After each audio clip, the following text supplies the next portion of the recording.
The question is, when you leave, what will you be remembered for? There's no house you build that will last for more than 60 years. The world is moving too fast for your house to be relevant for 60 years. There's no car you buy that will be relevant for more than 10 years. There's no money you have in any account that can exist beyond 2 generations. And so the question is, when you leave, what will you find about you? The only thing that can live with about you forever are the immortal things you pick from the presence of God. Because everybody who goes there carries something. Some goes there, they carry favor. Some go there, they carry wisdom. Some go there, they carry power. And so the things they establish because they went to the immortal realms, they become immortal forever on the face of the earth. And so a man who has not journeyed in intimacy with God, he is already forgotten. He's just using money to sustain his influence. Some people are struggling so hard to be relevant while they are yet alive. Some men have died and they cannot be forgotten because of where they went to and the things they taught. Do you think you call your child David because you love the name David? No, you don't love David.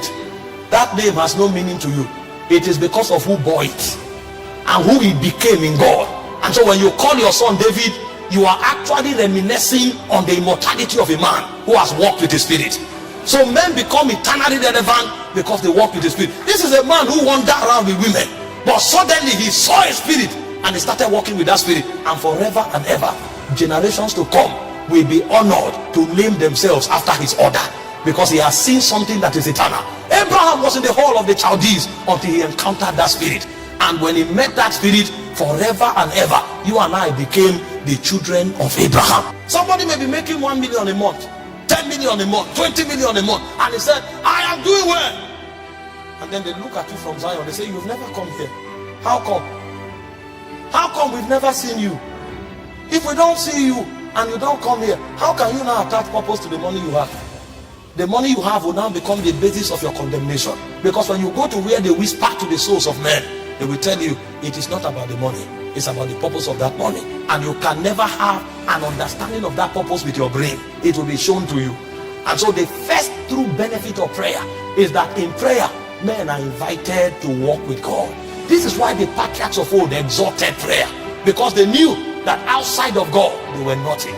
And because they now know God forever and ever, their names will never be forgotten. Did you not read about Elijah? Elijah had to be invited to the earth 4 times. God said, no, you have known the glory too much for us to let you go. So you will not die. We will preserve you for another generation. They said the spirit of Elijah came back. And after the spirit of Elijah came back, the 2 witnesses will still come back. A man becomes immortal like God because he has walked too close with God for a world to forget him.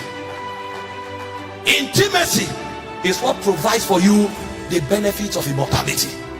No matter the money you have, no matter the position you occupy, you will be forgotten unless you touch something that comes from the spirit that is eternal.